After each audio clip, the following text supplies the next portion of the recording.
अध्याय 9। फिर परमेश्वर ने नूह और उसके पुत्रों को आशीष दी और उनसे कहा कि फूलो फलो और बढ़ो और पृथ्वी में भर जाओ, और तुम्हारा डर और भय पृथ्वी के सब पशुओं और आकाश के सब पक्षियों और भूमि पर के सब रेंगने वाले जंतुओं और समुद्र की सब मछलियों पर बना रहेगा। वे सब तुम्हारे वश में कर दिए जाते हैं। सब चलने वाले जंतु तुम्हारा आहार होंगे। जैसा तुमको हरे हरे छोटे पेड़ दिए थे, वैसा ही अब सब कुछ देता हूँ। पर मांस को प्राण समेत अर्थात लोहू समेत तुम न खाना, और निश्चय मैं तुम्हारा लोहू अर्थात प्राण का पलटा लूंगा।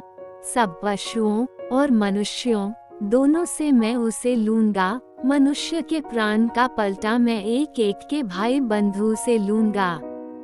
जो कोई मनुष्य का लोहू बहाएगा, उसका लोहू मनुष्य ही से बहाया जाएगा, क्योंकि परमेश्वर ने मनुष्य को अपने ही स्वरूप के अनुसार बनाया है। और तुम तो फूलो फलो और बढ़ो और पृथ्वी में बहुत बच्चे जन्मा के उसमें भर जाओ।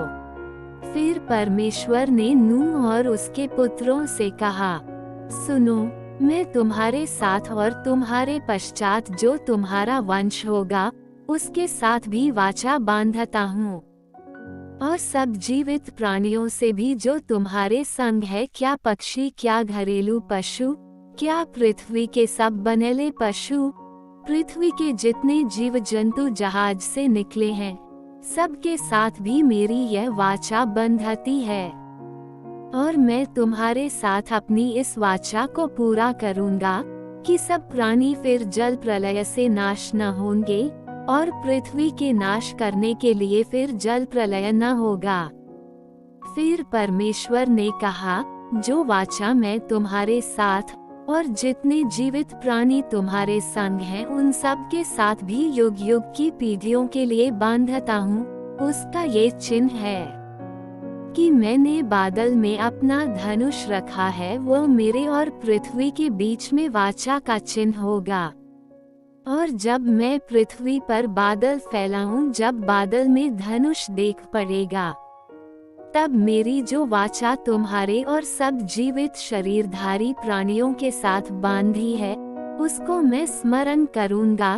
तब ऐसा जल प्रलय फिर न होगा जिससे सब प्राणियों का विनाश हो। बादल में जो धनुष होगा, मैं उसे देख के ये सदा की वाचा स्मरण करूंगा जो परमेश्वर के और पृथ्वी पर के सब जीवित शरीरधारी प्राणियों के बीच बंधी है। फिर परमेश्वर ने नूह से कहा, जो वाचा मैंने पृथ्वी भर के सब प्राणियों के साथ बांधी है, उसका चिन्ह यही है।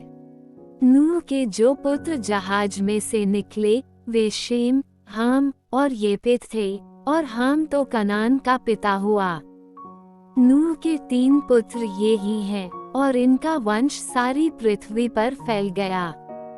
और नूह किसानी करने लगा, और उसने दाख की बारी लगाई, और वह दाख मधु पीकर मतवाला हुआ, और अपने तंबू के भीतर नंगा हो गया।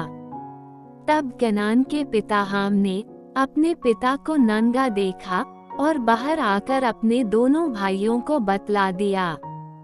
तब शेम और येपेत दोनों ने कपड़ा लेकर अपने कंधों पर रखा, और पीछे की ओर उल्टा चलकर अपने पिता के नंगे तन को ढांक दिया, और वे अपना मुख पीछे किए हुए थे, इसलिए उन्होंने अपने पिता को नंगा न देखा।